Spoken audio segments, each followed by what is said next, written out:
तो आज मैं आप लोग पढ़ाने वाला हूँ त्रिभुज, जो कि हमारे क्लास 10 का बहुत ही बढ़िया चैप्टर है। और दोस्तों पिछले कक्षाओं में भी हमने त्रिभुज के कुछ गुणधर्मों के बारे में पढ़ा है, जिसका हमारे क्लास 10 में बहुत ही अच्छा उपयोग होने वाला है। दोस्तों सबसे पहले हम लोग जानते हैं त्रिभुज, आखिर त्रिभुज होता कैसा है, त्रिभुज बनता कैसे है। दोस्तों तो तीन भुजाओं से घिरी आकृति को त्रिभुज कहते हैं दोस्तों। तो ये एक भुजा हमारी ये हो गई, एक भुजा ये हो गई दोस्तों, और एक भुजा ये हो गई। तो ये जो हो गई हमारे दोस्तों तीन भुजाओं से घिरी हुई आकृति है, तो इसे ही हम लोग त्रिभुज कहते हैं दोस्तों। तो त्रिभुज में क्लास 10 में जो है त्रिभुज में दोस्तों हम लोग समरूप आकृति के बारे में पढ़ना है हम लोगों को। तो समरूप आकृति को जानने से पहले हम लोग दोस्तों सर्वांगसम आकृति के बारे में जान लेते हैं दोस्तों। तो सर्वांगसम आकृति आखिर होती क्या है दोस्तों? वे आकृति दोस्तों वे आकृति जिसका आकार व माप दोनों समान होता है। जैसे दोस्तों आप लोगों को समझ रहे होंगे कि आकार, जिसका आकार यानी कि शेप, आकार यानी कि शेप दोस्तों। जैसे आकार ये भी वर्ग है, ये भी वर्ग है, ये भी वर्ग है, ये भी कहते हैं, और ये सभी वर्ग हैं तो दोस्तों इनका आकार समान होगा दोस्तों। आकार यानी कि ये भी वर्ग है, ये भी वर्ग है, और ये भी वर्ग है, ये भी वर्ग है। तो ये दोस्तों इसका आकार हो गया, ये भी देखने में वर्ग ही दिख रहा है। और दोस्तों अमाप किसे कहते हैं? अमाप यानी कि इसकी लंबाई, चौड़ाई, मोटाई, कोण ये सब भी इक्वल होना चाहिए। तो वो जो होता है दोस्तों, वो जो आकृति होती है वही होती है हमारी सर्वांगसम आकृति दोस्तों। ये हमें आकृति दी गई नंबर 1, 2, 3, 4 में। तो दोस्तों हम इन आकृतियों में जानेंगे कि आखिर आकार और अमाप कैसे समान होते हैं, और समरूप आकृति के बारे में भी जानेंगे हम लोग दोस्तों। तो सबसे पहले हम जानते हैं आकार। आकार दोस्तों आप लोग पता चल गया कि ये भी वर्ग है, ये भी वर्ग है, सभी वर्ग हैं, तो यानी कि आकार सबका सेम है। अमाप दोस्तों इसका भी मान सेम होना चाहिए इन सभी भुजाओं का और इन सभी भुजाओं का। तो ये दोस्तों एक दूसरे के सर्वांगसम आकृति हो जाएंगी। तो देखिए दोस्तों हम लोग आकृति 1 देखते हैं और आकृति 2 देखते हैं दोस्तों। तो आकृति 1 में क्या है कि भुजा जो 4 है ये भी 4, 4, 4 है दोस्तों। लेकिन आकृति 2 में क्या है, एक भुजा 2 दिया है, एक भुजा 2, ये भी 2, ये भी 2 है दोस्तों। तो ये दोनों हमारी जो आकृतियाँ हैं दोस्तों, ये दोनों सर्वांगसम में दोस्तों। और फिर हम अगली आकृति के देखते हैं। ये दोस्तों 5 दिया है, ये भी 5 है, ये भी 5 और ये भी 5 दिया दोस्तों। तो ये आकृति भी जो है हमारी एक दूसरे के सर्वांगसम नहीं है दोस्तों। फिर हम अगली आकृति देखते हैं दोस्तों। इसका भी 2, इसका भी 2 है, इसका भी माप 2 है, इसका माप 2 दोस्तों। तो हम देखते हैं आकृति 2 और आकृति 4 दोस्तों। इसका भी 2 है, इसका 2, 2, 2 दोस्तों, इसमें भी 2, 2 है। यानी कि ये आकृति जो है हमारी, इसका आकार भी सेम है, ये भी वर्ग है, ये भी वर्ग है, और इसकी जो भुजा है वो भी 2, 2 सब 2, 2 है दोस्तों। तो ये जो हमारी आकृति हो जाएगी दोस्तों, यानी कि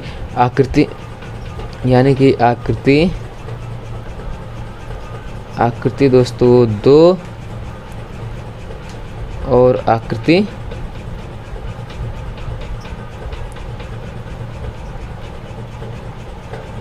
आकृति 4 दोस्तों, और आकृति 4 हमारी क्या होगी दोस्तों? ये हो गई हमारी सर्वांगसम आकृति होगी दोस्तों, समाकृति दोस्तों।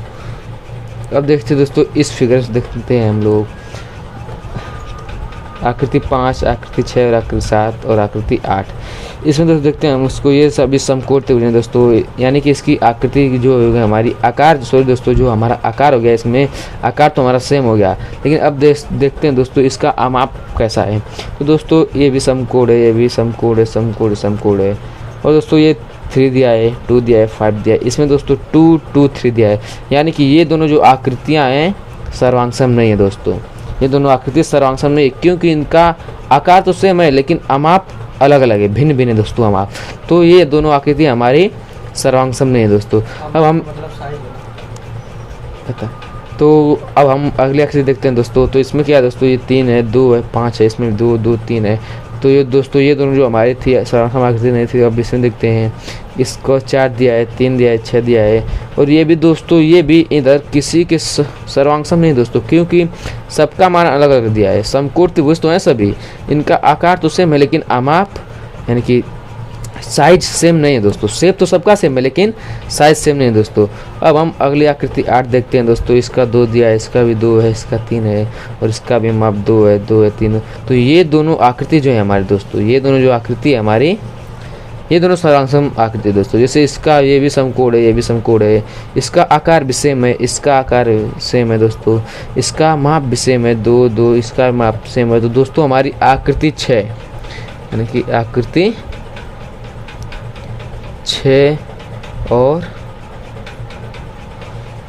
और 8 दोस्तों हमारी क्या हो जाएगी, सर्वांग समाकृति हो जाएगी दोस्तों। क्या हो जाएगी हमारी, सर्वांग समाकृति हो जाएगी दोस्तों। ये दो हमारी हो गई दोस्तों सर्वांग समाकृति।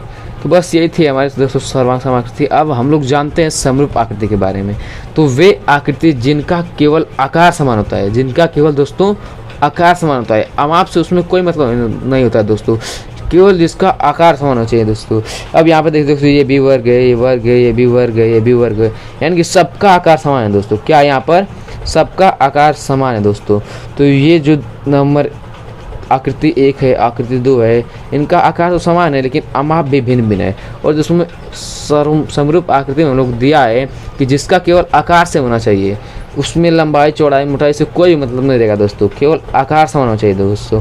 तो इसमें जो हमारा 1 2 3 4 आकृति है, ये सभी दोस्तों एक दूसरे के समरूप आकृतियाँ हैं, यानी कि ये सभी जो आकृतियाँ दोस्तों हम लोगों की समरूप आकृतियाँ हैं दोस्तों। ये हमारी समरूप आकृतियाँ हैं दोस्तों, ये हमारी समरूप आकृतियाँ दोस्तों। अब हम देखते हैं आकृति 5 6 7 और 8 में दोस्तों। तो आकृति 5 6 7 इसमें देखिए ये भी समकोण त्रिभुज दोस्तों, ये भी समकोण त्रिभुज है, ये भी समकोण त्रिभुज है, ये भी समकोण त्रिभुज है, यानी कि इन सबका भी आकार क्या है दोस्तों, सेम है। इन सबका भी आकार सेम है। तो ये भी हमारी हो जाएगी समरूप आकृति हो जाएगी दोस्तों। ये भी हमारी समरूप आकृति हो जाएगी दोस्तों, आकृतियाँ हो जाएंगी। अब देखते हैं दोस्तों आकृति 1 और आकृति 2 में दोस्तों। ये देखिए ये तो हमारा एक वर्ग है और ये हमारा एक समकोण त्रिभुज है दोस्तों, यानी कि ये वर्ग है और ये एक समकोण त्रिभुज है दोस्तों। तो ये आकृति इस आकृति के समान है दोस्तों। देखने में आप लोग रहा है इसमें 4 भुजाएं, इसमें 3 भुजाएं, सिंपल है दोस्तों, आकृति समान नहीं है, यानी कि इसका आकार समान नहीं है। ये वर्ग है तो ये समकोण। तो दोस्तों आकृति 1 और आकृति 5 जो हो जाएगी हमारे दोस्तों, ये समरूप आकृति नहीं होगी दोस्तों हमारी। ये हमारी आकृति 1 और आकृति 5 न समरूप होगी न सर्वांगसम होगी दोस्तों, क्योंकि न इसका आकार भी सेम है न अमाप भी सेम है। अगर अमाप सेम नहीं है तो ये सर्वांगसम नहीं है, अगर आकार सेम नहीं है तो ये समरूप नहीं है दोस्तों। तो ये हमारा समरूप और आकृति और सर्वांगसम आकृति कंप्लीट